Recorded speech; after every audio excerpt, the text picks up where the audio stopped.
الحمد للہ وحدہ لا شریک لہ والصلاة والسلام علی من لا نبی بعدہ وعلی آلہ وصحابہ الذین اوفوا عہدہ اما بعد۔ آج رات کو بہت تیز ترین ہوا ترکی خصوصاً استنبول میں چلی ہے، ساتھ بارش بھی برستی رہی اور ہوا کی رفتار 140 کلومیٹر فی گھنٹہ ریکارڈ کی گئی ہے۔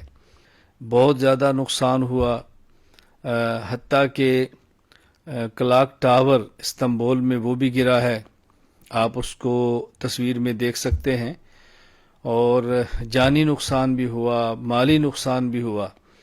اس موقع پر جو مسلمانوں کے کرنے کے کام ہیں، سب سے پہلے یہ کہ ہم اپنے گناہوں کی اللہ سے معافی مانگیں، ہم استغفار کریں، اللہ تعالیٰ سے گڑ گڑا کر عاجزی کے ساتھ معافی مانگیں کہ یا اللہ ہمیں اس مصیبت سے محفوظ فرما، اور پھر یہ دعا مانگیں کہ جو حضرات اس طوفان میں تیز ہواؤں کے اندر دنیا سے رخصت ہو گئے ہیں، اے اللہ تو ان کی مغفرت فرما، درجات بلند فرما۔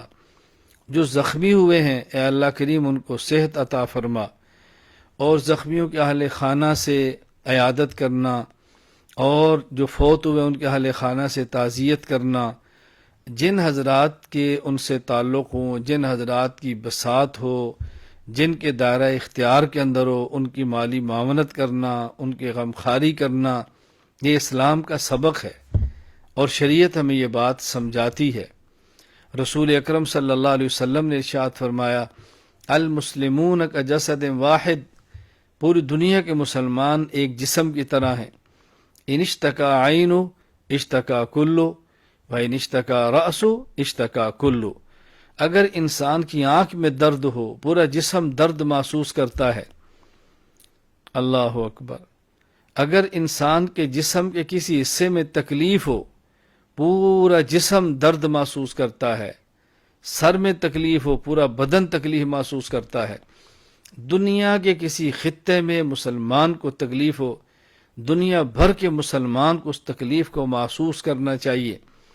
اور یہاں مسئلہ صرف مسلمان کا نہیں ہے بلکہ انسان کا ہے، انسان کا بھی نہیں ہے۔ اگر حیوان کو بھی تکلیف ہو تو ہمیں اس تکلیف کو بھی محسوس کرنا چاہیے۔ اس لیے ایسے موقع پر اللہ تعالیٰ سے آہوزاری کرنا،